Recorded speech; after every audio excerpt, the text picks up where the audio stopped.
أشهد أن لا إله إلا الله وحده لا شريك له وأشهد أن محمدا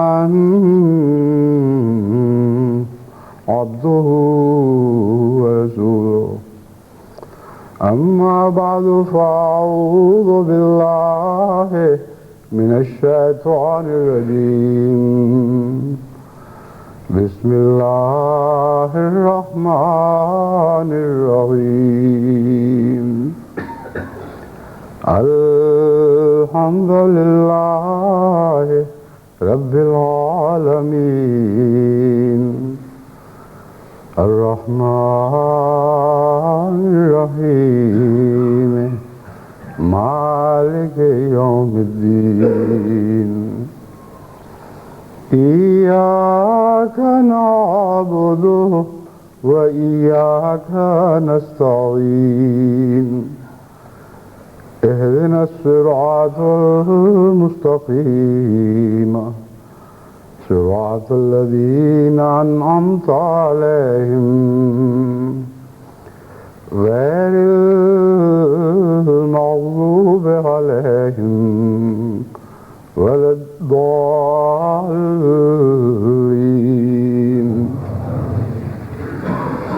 قل إنني هداني ربي إلى صراط مستقيم دينا قيما ملة إبراهيم حنيفا وما كان من المشركين سورہ الانعام آیت 162.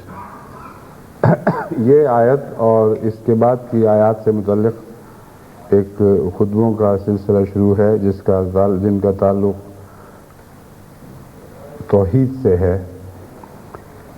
گزشتہ خطبے میں اس آیت کی تلاوت کے وقت میں نے قیامن کو قیمن پڑھا تھا اور خطبے کے آخر پر وضاحت کر دی تھی کہ احباب اس کو غلطی سمجھیں اور درست کریں. قیمن اور قیامن ایک ہی مضمون کے دو لفظ ہم معنی دو لفظ ہیں، لیکن بعض جگہ قرآن کریم نے اس مضمون کو قیمن کے لفظ سے بیان فرمایا ہے، بعض جگہ ایک جگہ قیامن سے. اس کے بعد مجھے ہمارے مکرم محترم استاد مکرم مولوی محمد مصعب جلیل کی طرف سے ایک بڑا ہی دلچسپ اور علمی خط ملا جس میں انہوں نے بہت ہی مؤخر اور مستند حوالے پیش کیے ہیں بعض علماء امت کے، جو یہاں قیامن کو قیمن پڑھنا جائز سمجھتے تھے. چنانچہ علامہ راضی کی تفسیر کبیر سے بھی حوالہ بیان کیا گیا ہے. ایک حوالہ بیان کیا گیا. علامہ آلوسی تفسیر روح المعانی میں بھی لکھتے ہیں کہ کثیر قراء نے اسے قیمن پڑھا ہے، کہ بڑی تعداد میں قراء نے اس کو قیمن پڑھا ہے، اور اس کی تفصیلی بحثیں موجود ہیں کہ کیوں ایسا کیا گیا.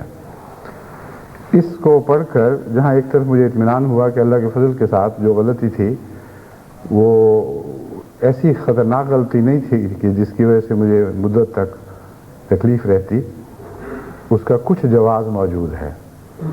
لیکن دوسری طرف ایک فکر بھی لاحق ہوئی.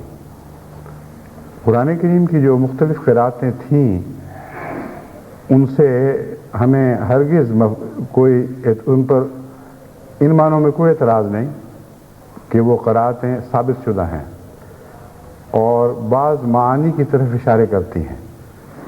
ان سے استفادے کی حد تک تو یہ بالکل جائز اور درست ہے، مگر علماء کے حوالوں سے اگر ایسی قرأتیں درست معلوم ہوں جو کل عالم میں ایک خاص قرأت کے طور پر رواج پا چکی ہیں اور امت وحدہ کی ایک نشانی بن گئی ہیں اور قرآن کریم کو ایک وحدت کے طور پر دنیا کے سامنے پیش کر رہی ہیں، تو یہ رجحان خطرناک ہے اور مجھے پسند نہیں.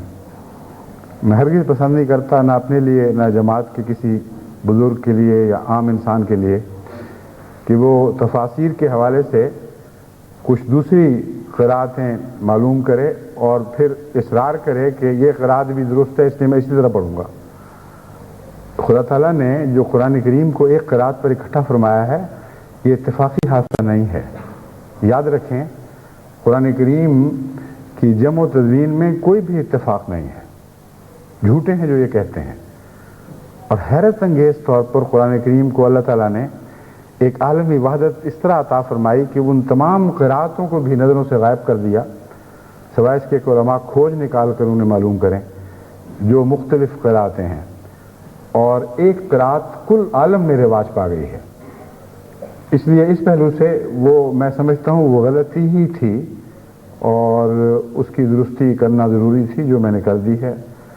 اللہ تعالیٰ جماعت کو ہمیشہ قرآن کریم کی ایسی خدمت کی توفیق عطا فرمائے کہ اس میں کسی پہلو سے ادنا سا بھی رکھنا پڑھنے کا شبہ بھی جماعت پر نہ کیا جا سکے.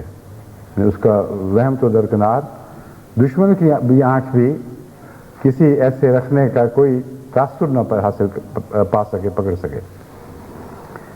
اب میں دوسرے پہلو کی طرف متوجہ ہوتا ہوں. اس کا بھی دراصل توحید ہی سے تعلق ہے. ڈش اینٹینا کے ذریعے جو کل عالم میں خطبات نشر ہو رہے ہیں اور مشرق و مغرب کے احمدی بیک وقت جمعہ کے خطبے سے استفادہ کر رہے ہیں، یہ دراصل اسی مضمون کا حصہ ہے جس کو حضرت خلیفۃ المسیح ثالث رضی اللہ تعالیٰ عنہ نے بار بار اس طرح بیان فرمایا کہ ساری دنیا کو ملت واحدہ یا امت واحدہ بنانے کا جو کام خدا تعالیٰ نے ہمارے سپرد فرمایا ہے اس کا وقت قریب آ رہا ہے. اور مختلف پہلوؤں سے روشنی ڈالتے ہوئے آپ نے حد 25 سے 30 سال تک مقرر فرمائی تھی.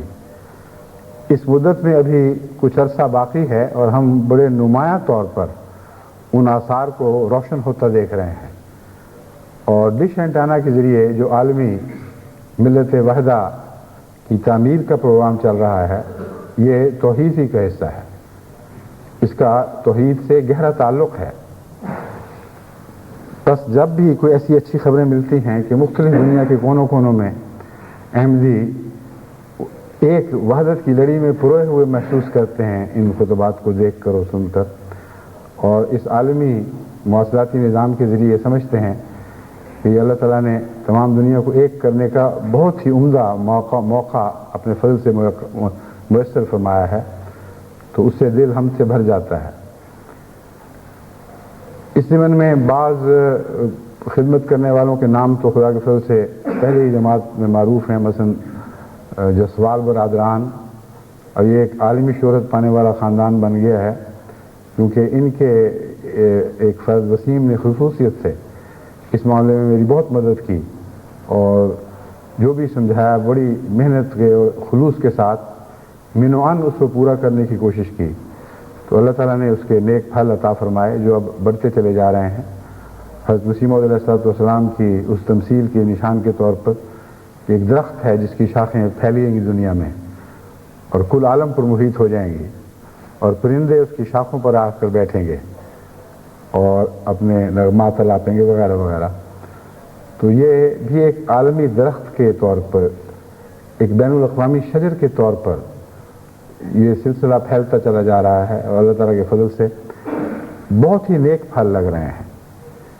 اس کثرت سے مجھے دور دور سے خط آتے ہیں کہ ان خطبات کے نتیجے میں ہمارے اندر اسلام زندہ ہو گیا ہے، جذبے بیدار ہو رہے ہیں، نمازیں پھر شروع کر دی ہیں.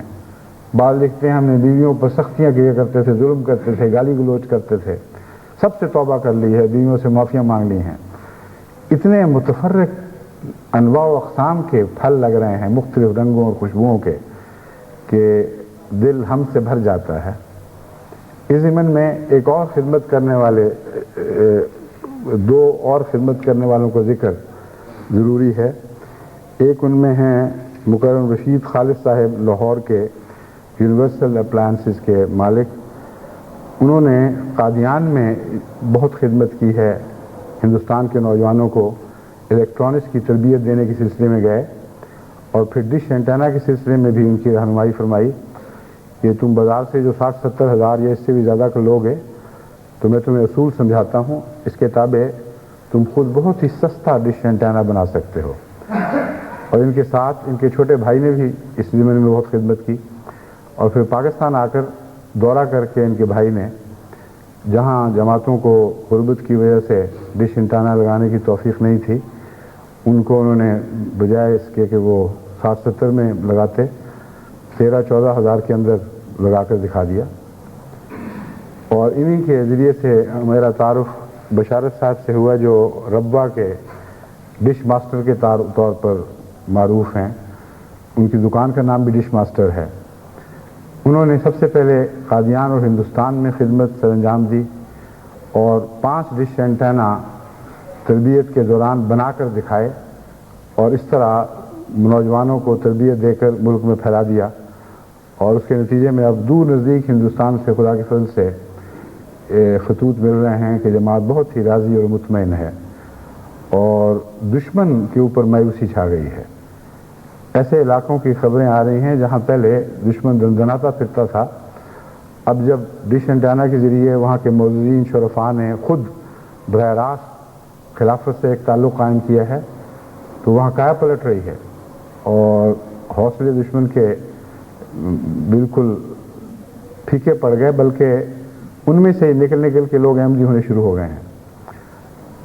اور اب حالیہ جو خوشخبری ہے وہ افریقہ سے متعلق ہے.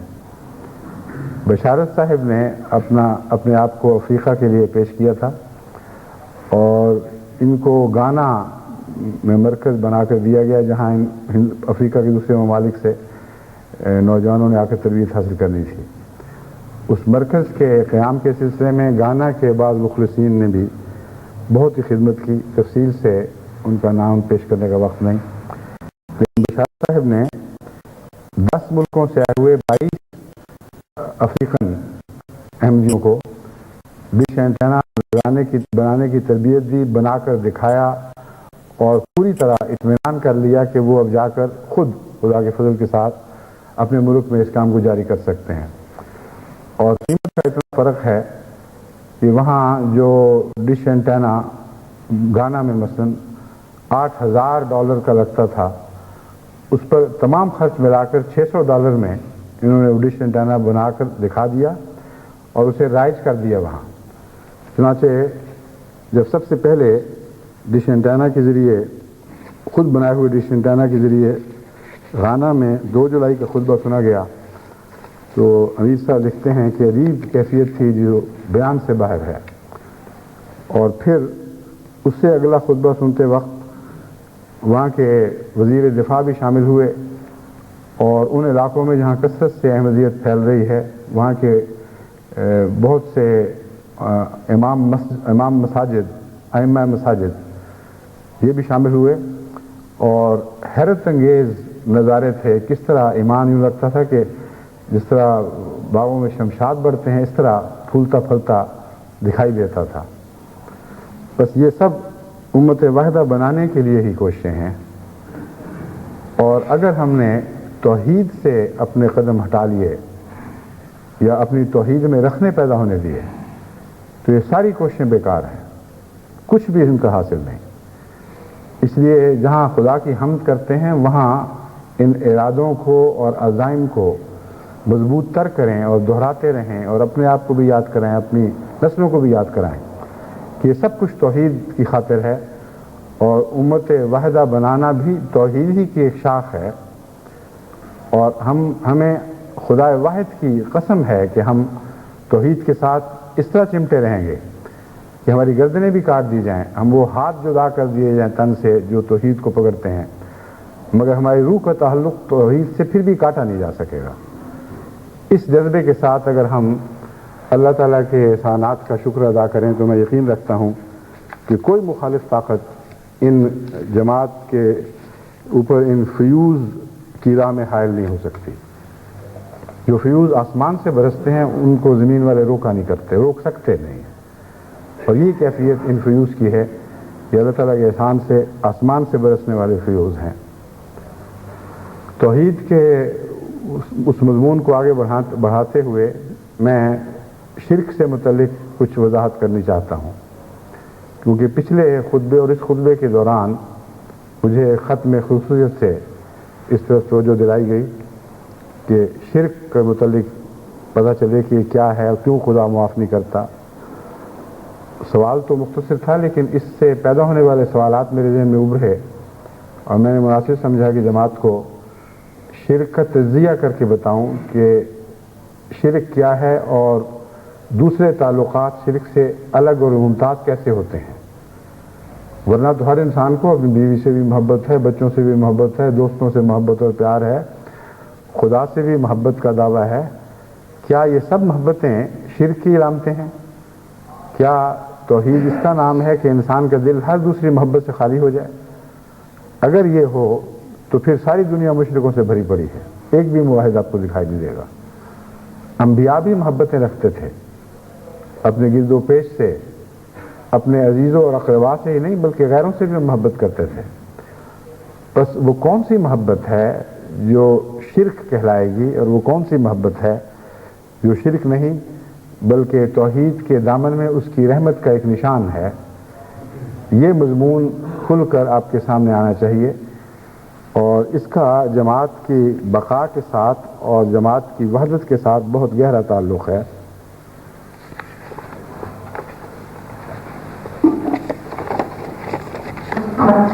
سوال کا تعلق تو جہاں تک سوال کا تعلق ہے وہ یہ تھا کہ خدا تعالیٰ فرماتا ہے میں شرک کو بخشتا نہیں، اور ساری دنیا میں بے شمار مذاہب ہیں جن کا شرک سے تعلق ہے. عیسائیت بھی مشرک ہو چکی ہے، دیگر سب مذاہب بھی. کیا ہم یقین سے کہہ سکتے ہیں کہ سارے جہنمی ہیں؟ اس کا جو میں نے جواب دیا وہ خلاصتاً آپ کے سامنے رکھنا چاہتا ہوں، کیونکہ یہ سوال مختلف ملکوں میں اٹھ سکتا ہے اور جماعت کے سامنے پیش ہوتا رہتا ہے. کسی کے جہنمی ہونے کا فیصلہ کرنا اللہ کا کام ہے. جہاں تک شرک کا تعلق ہے، یاد رکھیں کہ بہت سے توحید پرست مذاہب ہیں جن میں شرک داخل ہو چکا ہے، اور بہت سے مشرک مذاہب ہیں جن میں مواحد ملتے ہیں. اس لیے عمومی فتویٰ لگا کر کسی مذہب کے پیروکاروں کو کلیتاً جہنمی یا کلیتاً جنتی قرار دینا انسان کا کام نہیں ہے. دوسرے، شرک اور توحید دونوں کے اندر تہ در تہ مقامات اور منازل ہیں، اور وہ دلوں کے اندر طبقہ بہ طبقہ بٹے ہوئے ہوتے ہیں. بعض دفعہ ایک موحد کے دل کو کرے دیں تو نیچے جا کر، نچلی سطح پر جا کر شرک کا بیج بھی دکھائی دے گا. وہ ایک شرک کی سطح پر بظاہر توحید کی عمارت تعمیر ہو رہی ہے. بعض دفعہ توحید غالب رہتی ہے. تو یہ ایک بہت ہی باریک مضمون ہے جس کا تعلق عالم الغیب و شہادہ سے ہے، اور صرف اللہ جانتا ہے کہ حقیقت میں کون مواحد ہے اور کون مشرک ہے. ہمیں جہاں تک تعلیم کا تعلق ہے، آن حضرت صلی اللہ علیہ وآلہ وسلم کی سنت کے حوالے سے شرک کو سمجھنا چاہیے اور توحید کو سمجھنا چاہیے، اور ان دونوں کے درمیان فرق بین ہمیں معلوم ہونا چاہیے، اور پوری کوشش ہونی چاہیے کہ ہمارے اندر شرک کا کوئی شائبہ بھی پیدا نہ ہو. اور اس کے ساتھ ساتھ دعا کرنی چاہیے کہ اللہ ہی ہے جو ہر چیز پر قدرت رکھتا ہے، وہی قادر ہے، وہ جس کو چاہے بخشے، جس کو چاہے معاف کرے، جس کو چاہے سزا دے. اور اس کے بعد یہ دعا کہ غفرانک ربنا و الیک المصیر، بس اے ہمارے رب بخشش کے لیے ہم تیری طرف دوڑتے ہیں. و الیک المصیر، جانا تیری ہی طرف ہے اور کسی طرف جانا ہے ہی نہیں. جب بالآخر تیری طرف لوٹنا ہے تو بخشش کس سے اور کس اور سے مانگیں جبکہ اور ہے بھی کوئی نہیں. بس اس خلوص کے ساتھ اس مضمون کو سمجھتے ہوئے اگر آپ دعائیں کریں گے تو مجھے یقین ہے کہ اللہ تعالیٰ انشاءاللہ تعالیٰ ہمیں ہمیشہ توحید پر قائم رکھے گا. حضرت صلی اللہ علیہ وآلہ وسلم کے ساتھ محبت توحید کے نہ صرف منافی نہیں بلکہ توحید کی مؤید ہے. اور حضرت اقدس محمد مصطفیٰ صلی اللہ علیہ وآلہ وسلم کے ساتھ جتنی محبت ہو وہ اتنا ہی توحید کی نشاندہی کرتی ہے. یہ جو دعویٰ ہے اس کو عقلاً سمجھایا جا سکتا ہے، یہ کوئی فرضی دعویٰ نہیں ہے. توحید کی اور توحید اور اللہ سے کے نیچے بندوں سے محبت کے درمیان ایک رشتہ ہے. اگر کسی انسان سے محبت بڑھے اور اس کے نتیجے میں اللہ تعالیٰ کا پیار اور اس کی عظمت دل میں ترقی کرے تو یہ شرک نہیں ہے, یہ توحید خالص ہے. اگر کسی کا پیار دل میں بڑھے اور اس کے نتیجے میں اللہ تعالیٰ کا تصور مدھم ہوتا ہوا ہلکا ہلکا پیچھے کی طرف سے رکھنا شروع ہو اور اس انسانی وجود کا تصور نمایاں ابھرتے ہوئے انسان کے دل و دماغ پر قابض ہونے لگے تو یہ خالص شرک ہے, اس کا توحید سے کوئی تعلق نہیں. حضرت اقدس محمد مصطفیٰ صلی اللہ علیہ وآلہ وسلم سے سچی محبت کی نشانی یہ ہے کہ جتنا آپ سے محبت بڑھتی ہے خدا کی عظمت دل میں زیادہ قائم ہوتی چلی جاتی ہے, اور بعض دفعہ یہ عظمت اتنا جوش دکھاتی ہے کہ ایک عارف باللہ کے منہ سے ایک ایسا کلام نکل جاتا ہے جو بظاہر گستاخانہ ہے اور عام نظر سے دیکھیں تو دل میں اس سے صدمہ پہنچتا ہے کہ یہ کیا بات کر گیا, لیکن وہ خاص لمحات ہیں جس میں حضرت محمد رسول اللہ کی محبت نے اس طرح توحید کا روح اختیار کر لیا ہے کہ حضور کا وجود بھی بیچ میں سے غائب ہوتا نظر آتا ہے. وہ شعر جس کی طرف میں اشارہ کر رہا ہوں وہ یہ ہے, پنجے در پنجے خدا دارم من چه پرواہ مصطفیٰ دارم, کہ میرا پنجہ خدا کے پنجے میں آ گیا ہے, اب مجھے مصطفیٰ کی کیا پرواہ ہے. جس بزرگ کا یہ شعر ہے ان کے متعلق یہ ظن کرنے کی گنجائش ہی نہیں ہے کہ وہ نعوذ باللہ رسول اللہ صلی اللہ علیہ وسلم کی گستاخی کرنے والے ہوں. ہاں, اس کا مفہوم یہ دکھائی دیتا ہے کہ حضرت محمد رسول اللہ کی شان کو اپنے رنگ میں یوں بیان کیا کہ محمد رسول اللہ کی تو عجیب شان ہے کہ میرا پنجہ خدا کے پنجے میں پکڑا دیا ہے. اب مجھے کسی کی پرواہ نہیں رہی ان معنوں میں کہ خدا تو مجھے مل گیا, لیکن محمد رسول اللہ کا احسان تو دل سے نہیں نکل سکتا کیونکہ پنجہ پکڑانے والا وجود وہ تھا. اگر وہ پنجہ پکڑانے والا وجود بیچ میں نہ ہو تو کوئی پنجہ خدا کے پنجے میں نہ پکڑا جائے. بس توحید کا تعلق رسالت کی محبت سے بڑا گہرا ہے, اور جہاں رسالت ایسا وجود اختیار کر لے کہ وہ نمایاں ہونی شروع ہو جائے اور اللہ تعالیٰ پیچھے ہٹنا شروع ہو جائے, یوں محسوس ہو کہ خدا تعالیٰ تو صرف اس رسول کی خاطر ہے اور وہ رسول خود اتنا حسین ہے کہ خدا تعالیٰ کے پاس چارہ نہیں تھا اس سے عشق کیے بغیر. اور یہی مضمون جب اولیاء کے اوپر طرف منتقل ہوتا ہے تو ساری امت شرک سے بھر جاتی ہے جو ان لوگوں کی ان باتوں کی قائل ہو. اب یہ ہو ہی نہیں سکتا کہ محمد رسول اللہ کی سچی محبت شرک پہ منتج ہو. اس کا مطلب ہے وہ محبت سچی نہیں تھی, نظریں ٹیڑھی تھیں. دراصل تعصبات نے بظاہر محبت کا رنگ اختیار کیا ہے, اور یہ ممکن ہے. بعض دفعہ ایک انسان اپنوں کا تعصب اتنا رکھتا ہے کہ جسے اپنا سمجھے اس کی بڑائی شروع کر دیتا ہے اور اس کو بڑھاتے بڑھاتے توازن بگڑ جاتا ہے. بس حضرت صلی اللہ علیہ وآلہ وسلم کو بعض دفعہ دوسروں کے مقابل پر اتنا بڑھا کر پیش کرنے کا موجب محبت نہیں ہوتی بلکہ اپنی عصبیت ہوتی ہے. جہاں محبت کے نتیجے میں حضرت اقدس محمد رسول اللہ کا مقام تمام دنیا میں ہر غیر سے اونچا دکھایا جائے, وہاں نشانی یہ ہے کہ اس کے باوجود اللہ تعالیٰ کا بالا اور عرفہ مقام ہمیشہ اسی طرح قائم رہتا ہے بلکہ بڑھتا چلا جاتا ہے. جہاں یہ رکھنا پیدا ہو جائے وہاں عصبیت یوں لگتا ہے جس طرف صرف رسول اللہ صلی اللہ علیہ وسلم کو اٹھا رہی ہے, اس کے سوا خدا کا بھی کوئی وجود نہیں. وہ خدا اسی لیے تھا کہ صرف حضرت صلی اللہ علیہ وسلم کو پیدا کرتا اور اس کے بعد خدائی ختم ہو گئی ہے. یہ باریک مضمون ہے, لیکن اپنی توحید کی باریک راہوں پر حفاظت کرنی ہوگی.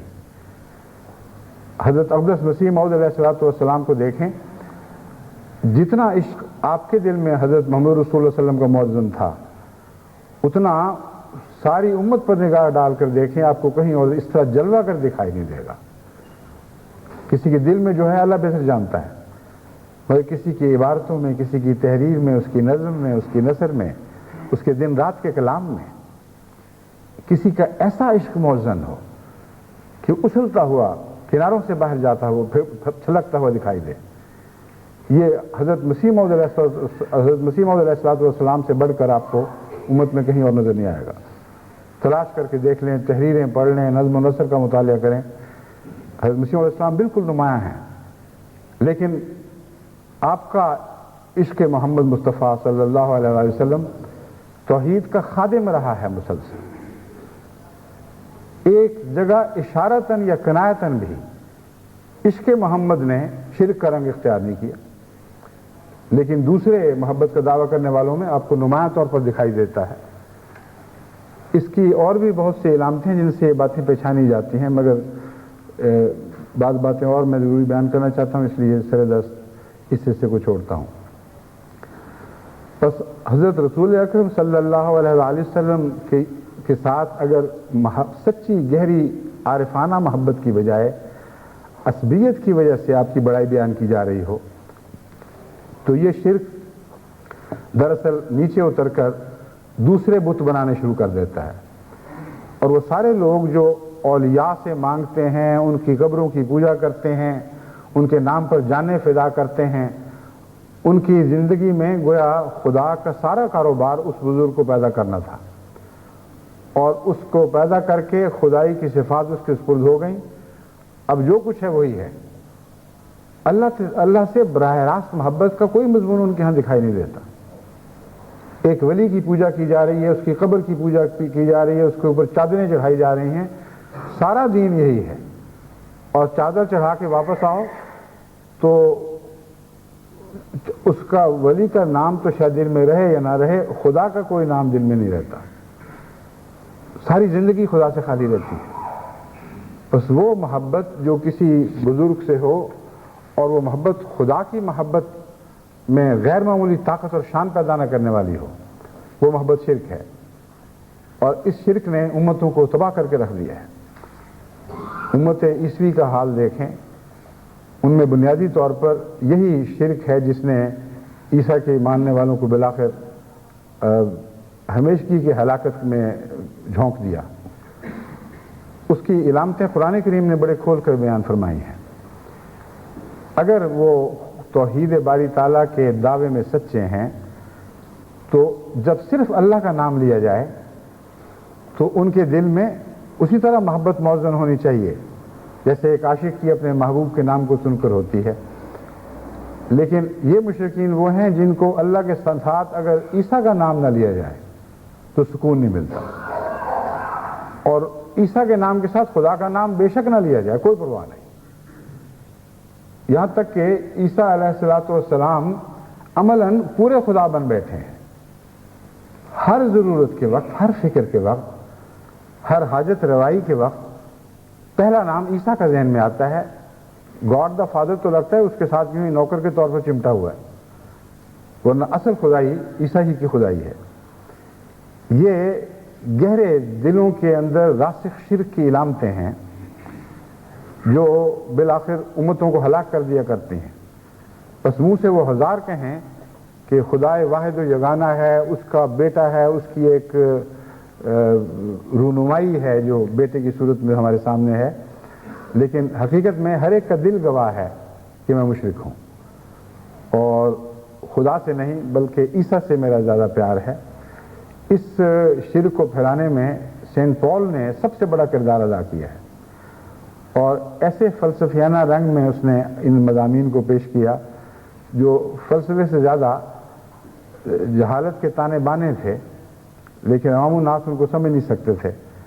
اور عیسیٰ کی محبت کرنے والوں کو گویا ایک فلسفیانہ دلیل ہاتھ آ گئی. اس طرح انہوں نے اپنے شرک کو مزید آگے بڑھانا شروع کر دیا. یہ جو مضمون ہے اس کو سینٹ پال نے ایک خط میں اس طرح بیان کیا کہ عیسیٰ علیہ السلام خدا کے بیٹے کی صورت میں ہمارے سامنے ظاہر ہوئے ہیں، لیکن خدا ہی ہے جو اصل ہے. لیکن اس دنیا میں جب تک قیامت نہیں آتی خدا کے تمام اختیارات عیسیٰ کو سونپ دیے گئے ہیں، اور وہ ان تمام اختیارات سے کام لے کر اپنے ساتھ جب ہمیں ملاتا ہے تو دراصل خدا سے ملا رہا ہوتا ہے. تو کیا یہ ہمیشہ کے لیے یہی رہے گا؟ جب یہ سوال اٹھا ان کے ذہن میں تو پھر آخر پہ یہ لکھا لیکن جب قیامت آ جائے گی اور سب لوگ خدا کے حضور پیش ہوں گے تو عیسیٰ علیہ السلام کہیں گے یہ خدا لے تیری خدائی تیرے حوالے، اب بس میں نے کر لی جو خدائی کرنی تھی، اور پھر صرف ایک ہی خدا رہ جائے گا۔ ایسی جاہلانہ باتوں کو فلسفہ سمجھ کر امتوں کو ہلاک کر دینا بہت ہی بڑی بد نصیبی ہے، لیکن ایسا ہوا۔ لیکن یہ جو بنیادی جہالت ہے یہ ہر جگہ کار فرما ہے، ہر سطح پر کار فرما ہے۔ حضرت علی رضی اللہ تعالیٰ عنہ سے محبت کرنے والوں نے بعض دفعہ اتنا غلو کیا کہ حضرت صلی اللہ علیہ وآلہ وسلم کے مقابل پر ان کا مرتبہ بڑھانا شروع کر دیا، کیونکہ بنیادی طور پر جب یہ عقیدہ بنایا کہ وسیع حضرت علی رضی اللہ تعالیٰ عنہ ہیں تو اس کا تعلق دراصل شرک فی الخلافت سے تھا۔ ایک شرک دوسرے شرک کو پیدا کرتا ہے، یاد رکھیں، جس طرح ایک نفرت کے بچے دیتی ہے، اس طرح شرک ضرور شرک کے بچے دیتا ہے۔ پہلے حضرت ابو بکر رضی اللہ تعالیٰ عنہ، حضرت عثمان رضی اللہ تعالیٰ عنہ، حضرت عمر رضی اللہ تعالیٰ عنہ، حضرت عثمان رضی اللہ تعالیٰ عنہ، ان سے رقابت کے نتیجے میں ان سے مقام بڑھانا شروع کیا۔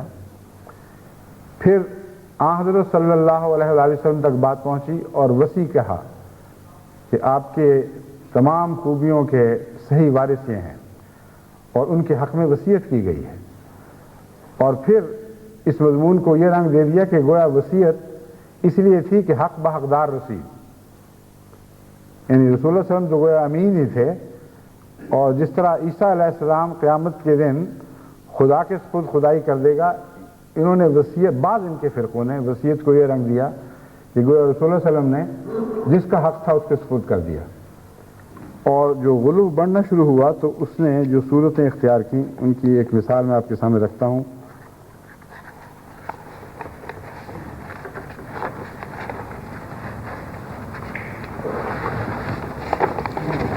چند مثالیں میں سامنے رکھتا ہوں۔ اول تو جب مشکل کے وقت اور تکلیف کے وقت یا علی کا نعرہ لگایا جاتا ہے تو اس وقت سب سے بہتر وہ شخص جانتا ہے جو یہ نعرہ لگا رہا ہے کہ محض محبت کا اظہار ہے یا شرک ہے۔ اسی طرح یا عبد القادر جیلانی، یا پیر دستگیر، یا سخی سرور وغیرہ کے نعرے مصیبتوں کے وقت لگانے، یہ اگر باہر کی آنکھ سے دیکھیں تو چونکہ ہم خدا نہیں ہیں، ہم یقینی طور پر نہیں کہہ سکتے کہ شرک کے نتیجے میں ہوا ہے، لیکن جہاں تک میں نے رجحانات کا مطالعہ کیا ہے یہ شرک ہی کی مختلف صورتیں ہیں۔ اگر تکلیف کے وقت پہلے خدا یاد نہ آئے اور کوئی اور یاد آئے تو یہ شرک ہے۔ تکلیف کے وقت اگر پہلے کوئی اور یاد آئے تو یہ شرک کے علاوہ لا علمی یا بے وقوفی اور خدا سے دوری کی بھی نشانی ہے۔ شرک ضروری نہیں، لیکن بعض صورتوں میں واضح شرک بن جاتا ہے، اور میرے نزدیک یہ جو شکلیں ہیں یہ شرک ہی کی شکلیں ہیں۔ جب پوچھا جائے تو کہتے ہیں اللہ تعالیٰ سے ان کا تعلق ہے، ان کو خدا تعالیٰ نے غیر معمولی صفات اور قدرتیں عطا فرما رکھی ہیں، ہم ان سے استفادہ کرتے ہیں کیونکہ خدا نے ان کو مقرب کر کے بعض طاقتیں ہمیشہ کے لیے بخش دیں، اس لیے جس طرح سورج چاند سے استفادہ کیا جاتا ہے شرک نہیں ہے، یہ بھی کوئی شرک نہیں، یہ بالکل جھوٹ ہے، کیونکہ سورج چاند کا جو نظام ہے اس سے استفادہ کا ایک ایسا قانون جاری ہے جس میں لازماً ہمیں ان سے براہ راست استفادہ کرنا پڑتا ہے، لیکن یہ استفادہ اگر وہیں تک محدود رہ جائے تو پھر یہ دہریز بن جاتی ہے۔ اگر چاند اور سورج کا استفادہ اس سے پرلی طرف خدا کا چہرہ نہ دکھائے اور خدا کے مقابل پر ان چیزوں کو بالکل بے حقیقت اور بے جان اور بے معنی انسان نہ دیکھے تو یہ بھی دہریت کی اور شرک کی قسمیں بن جاتی ہیں۔ بس اگر تو کسی بزرگ سے استفادہ کرتے وقت یہ خیال دل پر غالب ہو اور قبضہ کر لے کہ میرے اللہ نے جو ان کو عطا کیا ہے مجھے میرے لیے وسیلہ بنایا ہے اور میں اس سے استفادہ کرتا ہوں، تو یہ استفادہ بھی تب جائز ہے اگر قوانین کے مطابق ہو، قرآن کریم نے اس کے کھلے کھلے قوانین بیان فرمائے ہیں اور اسلوب بیان فرمائے ہیں۔ ایک استفادہ یہ ہے جس طرح ساری امت محمد رسول اللہ صلی اللہ علیہ وسلم سے وسیلہ ہونے اور شفیع ہونے کا استفادہ کر رہی ہے، مگر مصیبت کے وقت اے محمد تو ہمیں دے یہ نہیں کہتی۔ کبھی کسی صحابی نے یہ نہیں کہا، کبھی کسی خلیفہ راشد نے یہ نہیں کہا۔ نسل بعد نسل تک کبھی یہ محاورہ آپ نہیں سنیں گے اسلام میں کہ اے محمد میرا بچہ مر رہا ہے تو بچا لے اس کو، اے محمد میری جان نکل رہی ہے تو مجھے نئی زندگی بخش۔ براہ راست ہمیشہ خدا کو مخاطب کیا گیا، اور اسی کی تعلیم قرآن کریم میں کھلم کھلا دی۔ فَإِذَا سَأَلَكَ عِبَادِي عَنِّي فَإِنِّي قَرِيبٌ أُجِيبُ دَعْوَةَ الدَّاعِ إِذَا دَعَانِ۔ کہ محمد یہ اعلان کہہ دے کہ جب میرا بندہ مجھے پکارتا ہے، میرے متعلق پوچھتا ہے، تو کہہ دے کہ انی قریب، میں قریب ہوں۔ اجیب و دعوت الداع اذا دعان، یہاں لفظ کہہ دے تو نہیں ہے مگر اس کا مفہوم شامل ہے۔ میں دعوت کرنے والا یعنی پکارنے والا جب مجھے پکارتا ہے تو میں سن رہا ہوتا ہوں اور میں اس کا جواب دیتا ہوں۔ یہاں یہ نہیں فرمایا کہ اس وقت محمد رسول اللہ کو مخاطب کر کے ان سے مانگا کرو۔ بس قرآنی تعلیم تو اتنی واضح ہے کہ اس میں کسی اشتباہ کی کوئی گنجائش نہیں ہے۔ بس یہ استفادے کا بہانہ محض جھوٹ ہے اور اپنے نفس کو اندھیروں میں مستقل طور پر جاگزیں کرنے کا ایک عذر ہے اور اپنا خودکشی کرنے کے مترادف ہے۔ پھر حضرت علی رضی اللہ تعالیٰ عنہ سے محبت خلافت سے بڑھ کر رسول اللہ صلی اللہ علیہ وسلم کی برابری میں منتج ہوئی، اور برابری سے بڑھ کر خدا تعالیٰ کے برابری تک جا پہنچی۔ اس لیے شرک سے خواہ وہ ادنا حالت میں کیوں نہ ہو، خواہ نچلے مراتب میں شرک کیوں نہ ہو، آپ محفوظ نہیں ہیں۔ لازماً شرک بچے پیدا کرتا ہے اور رفتہ رفتہ یہ مخفی شرک کھلے کھلے شرک میں تبدیل ہونا شروع ہو جاتا ہے۔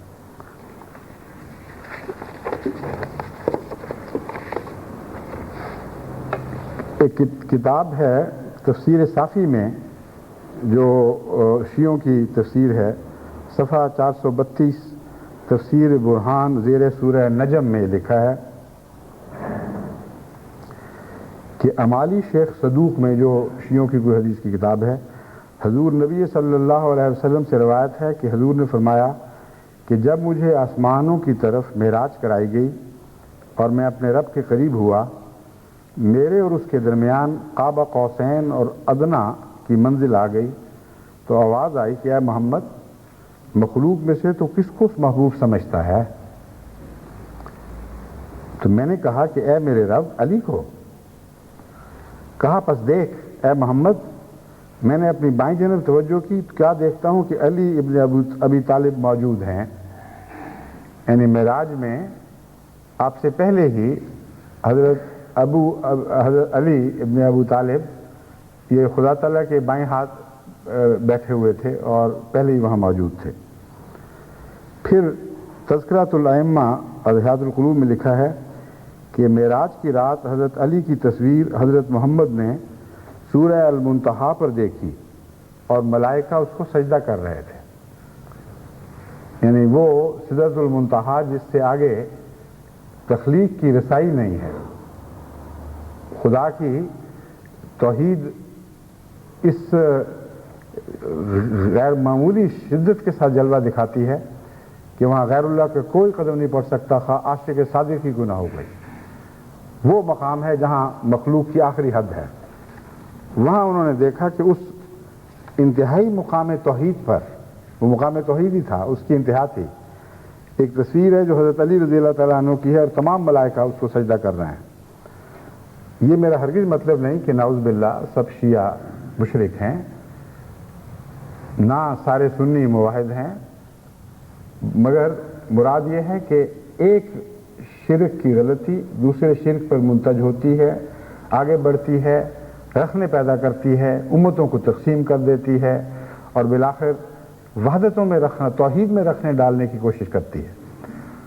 بس شرک کو معمولی نہ سمجھیں، خواہ وہ کسی سطح پر ہی ہو۔ خلافت کا تعلق توحید سے ہے اور اتنا گہرا تعلق ہے کہ قرآن کریم نے آیت استخلاف میں گویا خلافت کا اعلیٰ مقصد یہ بیان فرمایا ہے، یعبدوننی لا یشرکون بی شیئا ومن کفر بعد ذلک فاولئک هم الفاسقون، کہ استخلاف کا مضمون توحید سے تعلق رکھتا ہے، اس لیے خلفاء تم میں جاری آئیں گے اور تم میں خدا نے اپنا خلیفہ بنا لیا ہے کہ تاکہ تم میری عبادت کرو، لا وہ یہ نہیں خلافت سے وابستہ لوگ یا میری خلیفہ امت یعنی محمد رسول اللہ کی امت یعبدوننی میری ہی عبادت کریں، لا یشرکون بی شیئا اور میرے ساتھ ہرگز کسی کو کوئی شریک نہ بنائیں۔ اس دور میں بھی ہم نے شرک فی الخلافت کی کئی صورتیں دیکھی ہیں اور ان کی پہچان بھی مشکل کام نہیں، اس لیے میں مناسب سمجھتا ہوں کہ قریب کی تاریخ کے حوالے سے ایک دو مثالیں آپ کے سامنے رکھوں، اور اگر وقت ختم ہو گیا تو پھر آئندہ خطبے میں یہیں سے مضمون شروع کروں گا۔ حضرت مسلم موعود رضی اللہ تعالیٰ عنہ کے زمانے میں خصوصیت سے میں نے محسوس کیا کہ بہت سے صحابہ، بہت سے بزرگ، بہت سے دعا گو ایسے تھے جن کو خود حضرت مسلم موعود بھی دعاؤں کے لیے لکھا کرتے تھے، اور خلق کا رجحان ان کی طرف تھا، اور بہت ہی لوگ کثرت سے ان کے پاس پہنچتے، دعا کرواتے، تحائف پیش کرتے، مگر کبھی بھی حضرت خلیفۃ المسیح ثانی رضی اللہ تعالیٰ عنہ نے ادنا سی بھی رقابت محسوس نہ کی، بلکہ ان باتوں سے خوش ہوتے تھے اور خود بھی ان کو دعاؤں کے لیے لکھتے تھے۔ ایک فہرست بنائی ہوئی تھی استخارہ کروانے کے لیے بزرگوں کی، اور پرائیویٹ سیکرٹری کو حکم تھا کہ جب مشکل وقت آئے تو ان کو لکھو، یہ بزرگ ہیں، خدا سے تعلق رکھنے والے ہیں، اور ان کی دعا بھی ہماری دعا میں شامل حال ہو جائے۔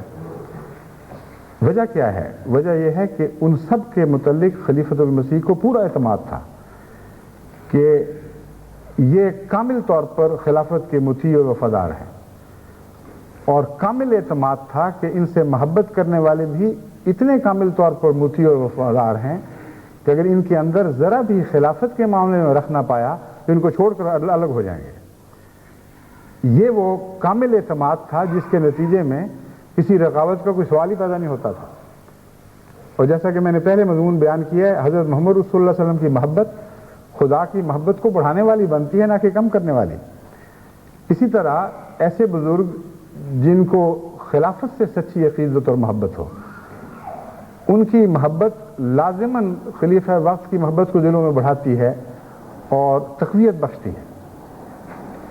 اس کی نفی کی کوئی علامت ہونی چاہیے، اگر یہ نہ ہو تو کس طرح ظاہر ہوتی ہے بات؟ ایسے بزرگ یا اور ایسے لوگ جن سے کبھی کوئی غلطی ہو جاتی ہے، خلیفہ وقت ان سے منہ پھیر لیتا ہے، ناراضگی کا اظہار کر دیتا ہے، تو یہ سارے لوگ اس سے تعلق توڑ کے الگ ہو جاتے ہیں۔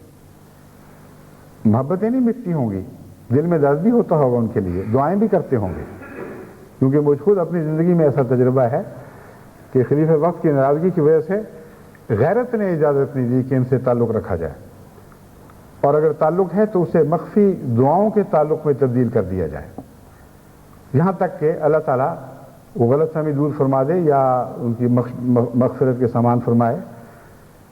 اور ایسے لوگوں کی وحدت توحید کی علامت یہ تھی کہ اگر اس حالت میں کوئی دوسرا ان کو ابھارنے کی کوشش کرتا تھا یا ان کی ہمدردی کے لیے ان سے ملنے کی کوشش کرتا تھا تو اس طرح دھتکار دیتے تھے جس طرح شیطان کو اپنے در سے دھتکارا جاتا ہے، اور استغفار کرتے تھے کہ یہ کیا کم وقت آ گئے، مجھے کیا سمجھتے ہیں، خلیفہ وقت کی ناراضگی ہزار ہو، میں ان کا غلام، میں نے بیعت کی ہوئی ہے، میں آپس میں جانوں وہ جانے، یہ کون ہوتے ہیں بیچ میں دخل دینے والے یا مجھے میری حمایت کرنے والے؟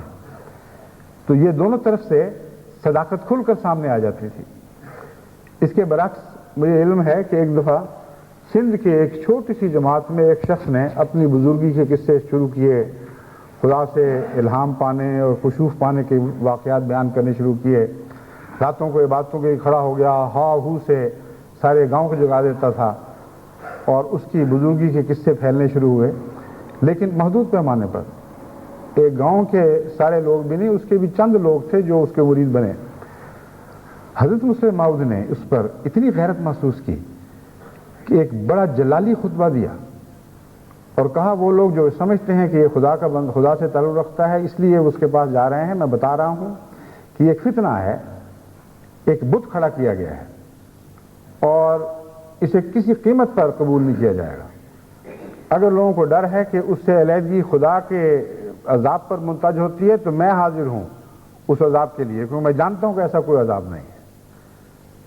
بس کہاں یہ کہ صحابہ کرام میں سے حضرت مولوی شیر علی صاحب رضی اللہ تعالیٰ عنہ، حضرت مرزا بشیر احمد صاحب رضی اللہ تعالیٰ عنہ، حضرت مولانا غلام رسول صاحب راجے کی، حضرت بھائی عبد الرحمن قادیانی وغیرہ وغیرہ، ان کے دروازوں پر لوگ حاضر ہو رہے ہیں، جوق در جوق دونوں ہاتھوں سے سلام کرتے اور پیار کرتے اور ان سے خیر کے لیے دعا طلب کرتے، اور حضرت مسلم موعود کا دل خوش ہوتا اور بڑھتا اور پھولتا اور پھلتا ہے، اور بھی زیادہ ان کو اپنی حمایت اور محبت عطا کرتے ہیں. اور کچھ آئیے کہ سندھ کے گاؤں میں بیٹھا ہوا ایک شخص اپنی بزرگی کا دعویٰ کر رہا ہے، جوبہ و دستار پہن لی ہے اور لوگ اس کی طرف مائل ہوتے ہیں، تو اتنا شدید رد عمل گویا ساری جماعت میں ایک فتنہ و فساد برپا ہو جائے گا. دراصل وہ غیرت توحید کی غیرت تھی. حضرت مسلم موعود جانتے تھے کہ وہ محبت مطیع محبت ہے، وہ جماعت میں رکھنا پیدا نہیں کرے گی، بلکہ ایسی محبتیں جماعت کو اور زیادہ ایک دوسرے سے قریب کرتی ہیں. ان بزرگوں کے رستے وحدت بڑھ رہی ہے، نہ کہ افتراق پیدا ہو رہا ہے. لیکن جہاں افتراق کی بو بھی پائی آپ نے بڑی شدت سے شیروں کی طرح اس پر حملہ کیا ہے. اور ایسے لوگوں کی محبت جو یہ دعویٰ کرتے ہیں کہ بیعت خلیفہ کی ہے، ٹھیک ہے، اس سے بھی محبت ہے، یہ بھی بزرگ ہے، وہ ننگی ہو جاتی ہے. جب خلیفہ وقت اپنی ناراضگی کا اظہار کر دیں تو پھر بھی تعلق رکھتے ہیں، اور صرف مخفی تعلق نہیں بلکہ ڈیفائنس کرتے ہیں. کھلم کھلے اجتماعات پر مساجد میں لائنیں لگا لگا کے بزرگی کے اعتراف کرتے اور لوگوں کو کہتے ہیں آؤ اور اس بزرگ سے ملو. یہ چیز ان کا قطعی جھوٹ ثابت کر دیتی ہے اور بتا دیتی ہے کہ ان کے دل میں دراصل ایک بت پیدا ہوا ہے، اور خلافت کی بیعت تو ایک دکھاوا ہے، ایک نفاق کی شکل ہے. جماعت سے الگ نہیں ہونا چاہتے اس لیے بیعت ہے، ورنہ دل میں ایک اور خلیفہ کا بت بن گیا ہے. یہ جو شرک ہے جیسا کہ میں نے بیان کیا ہے، یہ شرک فی الخلافت ہے. یہ بھی انتہائی مہلک نتیجے پیدا کر سکتا ہے اور کرتا ہے، اور اس کے خلاف لازماً جماعت کو نگران ہونا پڑے گا. وہ لوگ جو یہ سمجھتے ہیں کہ کوئی فرق نہیں پڑتا، یہ بھی تو بزرگ ہیں، ان کو یہ نہیں پتا کہ اور بے شمار بزرگ ہیں، ان کی دفعہ کیوں خلافت کو غیرت نہیں آتی. کوئی بات ہے، اور خدا تعالیٰ نے خلیفہ وقت کو ایسی فراست عطا کی ہوتی ہے کہ وہ نور اللہ سے دیکھتا ہے، جیسا کہ حدیث میں آیا ہے، اور اس کو پتہ لگ جاتا ہے کہ کہاں رکھنا ہے اور کہاں نہیں. اور بعد کے واقعات ہمیشہ خلیفہ کو سچا ثابت کرتے ہیں. قطعی طور پر پتہ چل جاتا ہے کہ ان لوگوں نے بت بنایا ہوا تھا اور خلافت کی کوئی قدر نہیں. اگر خلافت ان کو روکنے کی بھی کوشش کرے گی تو نہیں روکیں گے، اور اس بت سے مانگیں گے جو انہوں نے گھڑ لیا ہے. اس چیز کو کبھی جماعت میں نہیں پنپنے دیا جائے گا. میں اس کا اعلان کرتا ہوں، کیونکہ خدا نے مجھے ایک رنگ میں توحید کا محافظ خصوصیت سے بنایا ہے. آپ سب خدا کے خلیفہ ہیں آیت استخلاف کے نتیجے میں، مگر آپ سب نے اپنی خلافت کا خلاصہ خلافت احمدیہ کی شکل میں نکالا ہوا ہے، اور یہ خلاصہ آپ سب پر نگران ہے. آپ کا دل بن گیا ہے، آپ کا دماغ بن گیا ہے. اور جہاں بھی مجھے شرک کا رکھنا دکھائی دے گا، لازماً میں اس کو قلقمہ کرنے کی پوری کوشش کروں گا. مجھے کوئی بھی پرواہ نہیں کہ دنیا مجھے کیا کہے، کیا مجھ پہ بدظنیاں کرتی ہے. اور مجھے پتا ہے کہ ایسے مواقع پر ہمیشہ خدا تعالیٰ نے اپنے خلفاء کی حمایت کی ہے، اور اللہ کے فضل سے جماعت زیادہ سے زیادہ مواحد ہوتی چلی جا رہی ہے، زیادہ سے زیادہ ان باتوں کا عرفان حاصل کرتی چلی جا رہی ہے. اس لیے ماضی میں جو ہوا اسے دہرانے نہیں دیا جائے گا، یہ میں قطعی اعلان کرتا ہوں. اور ساری جماعت یو کے بھی متنبع رہے. اب جلسے کے دن بھی آ رہے ہیں، وہاں بھی کوئی مختلف لوگوں سے ملکوں سے لوگ آتے ہیں. بعض دفعہ انسان ظاہر سے اتنا متاثر ہو جاتا ہے کہ اس کو پتہ ہی نہیں میں کیا کر رہا ہوں. لیکن جہاں خلفائے وقت کی طرف سے تاریخ میں کھلم کھلا ایسے اظہارات ہو چکے ہوں اور بعض جگہوں سے خطرات کی نشاندہی کر دی گئی ہو، وہاں اگر منہ مارو گے تو شرک پہ منہ مارو گے، وہاں اگر منہ مارو گے تو منافقت کا اعلان کرو گے۔ خلیفہ وقت سے بیعت کا تعلق قائم رکھتے ہوئے ایسا نہیں کر سکتے۔ بیعتیں توڑو، جہاں مرضی چلے جاؤ، کوئی پرواہ نہیں۔ ایک مرتد ہوگا، خدا ہزاروں صالح نیک بزرگ عطا کرے گا، مواہد عطا کرے گا، اور دنیا کو بہرحال ہم نے توحید سے بھرنا ہے اور توحید کی حفاظت ہر سطح پر کرنی ہے۔ اس لیے اس عہد خلافت، اس عہد بیعت خلافت پر قائم ہوں، اس عرفان کے ساتھ جو میں آپ کے سامنے کھول کر بیان کر رہا ہوں۔ یہ عرفان ہم نے قرآن اور سنت اور تاریخ اسلام کے مطالعہ سے حاصل کیا ہے، اور آج کے دور میں حضرت مسلم موعود کے دور میں خصوصاً ان باتوں کو خوب کھول کر نتھار کر ہمارے سامنے واضح کر دیا ہے۔ بس آپ کی وحدت خلافت سے وابستہ ہے، یاد رکھیں، اور امت واحدہ بنانے کا کام خلافت احمدیہ کے سپرد ہے، اور کسی کو نصیب نہیں ہو سکتا۔ میں خدا کی قسم کھا کر اس مسجد میں اعلان کرتا ہوں کہ امت واحدہ، محمد رسول اللہ صلی اللہ علیہ وسلم کی غلام امت واحدہ بنانے کا کام خدا تعالیٰ نے اس دور میں خلافت احمدیہ کے سپرد کر دیا ہے۔ جو اس سے تعلق کاٹے گا وہ امت واحدہ سے اپنا تعلق کاٹ لے گا، اس کی کوئی کوشش نیکی کے نام پر ہو کبھی کامیاب نہیں ہوگی۔ بس خدا کے واضح اعجازی نشانوں کے ذریعے جو بات ثابت ہو چکی ہے، اس کو دیکھ کر اپنی آنکھیں بند کر کے کدھر جائیں گے آپ؟ اس سے مضبوطی سے چمٹ جائیں، اور اس میں کوئی خطرہ نہیں۔ اس وفا کے اندر آپ کی خدا سے وفا ہے، حضرت محمد رسول اللہ صلی اللہ علیہ وسلم سے وفا ہے، حضرت مسیح موعود علیہ السلام سے وفا ہے، کیونکہ خلیفہ اپنی ذات میں کوئی بھی حیثیت نہیں رکھتا، آپ سے بہت بڑھ کر اپنی گناہوں کو جانتا ہے، اپنی عاجزی کو جانتا ہے، مگر جانتا ہے کہ جس منصب پر وہ فائز کیا گیا ہے اللہ اس منصب کی غیرت رکھتا ہے۔ اور اس مضمون کو سمجھ کر حضرت مسیح موعود علیہ السلام کے اس شعر کا مزید عرفان اس کو حاصل ہوتا ہے کہ اے آنکھ سوئے من بے دویدی بے ستبر، از باغباں بے ترس کے من شاخ مسمرم۔ اے بے وقوف جو میری طرف تبر لے کر حملہ آور ہو رہا ہے، جان لے یہ شاخ جو میری شاخ ہے یہ مسمر ثمردار شاخ ہے، اور باغبان اس کو برداشت نہیں کرے گا۔ بس خلافت احمدیہ وہ شاخ مسمرم ہے، وہ مسمر شاخ ہے جس کو خدا تعالیٰ نے توحید کے پھل لگانے کے لیے سرسبز و شاداب کر کے دوبارہ دنیا میں قائم کیا۔ اس پر اگر آپ بری نیت سے حملہ کریں گے، اس پر اگر آپ بدظنی سے کام لیں گے تو اپنے آپ کو ہلاک کر لیں گے، کیونکہ خدا ہے جو اس کی پشت پناہی پر کھڑا ہے اور کبھی برداشت نہیں کرے گا کہ خلافت کو دنیا سے دوبارہ مٹنے دے، یہاں تک کہ وہ اپنے ان اعلیٰ مقاصد کو حاصل کر لے کہ دنیا میں ایک ہی دین ہو، وہ دین اسلام ہو، توحید ساری دنیا پر چھا جائے، اور حضرت محمد مصطفیٰ صلی اللہ علیہ وآلہ وسلم آخری دائمی نبی کے طور پر تمام دنیا کو قبول ہو جائیں۔ اللہ کرے کہ ایسا ہی ہو۔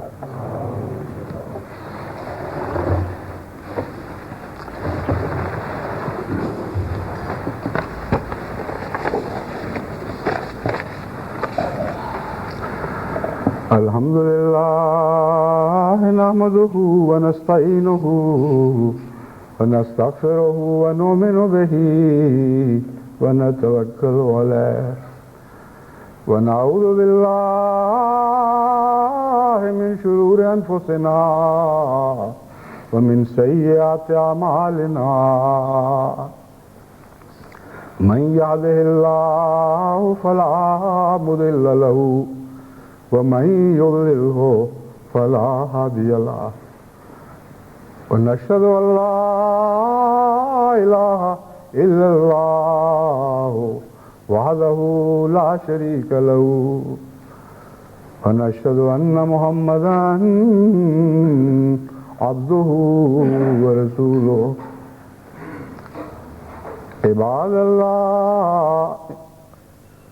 عباد اللہ رحمکم اللہ ان اللہ یامر بالعدل والاحسان وایتاء ذی القربى وینہی عن الفحشاء والمنکر والبغی یعظکم لعلکم تذكرون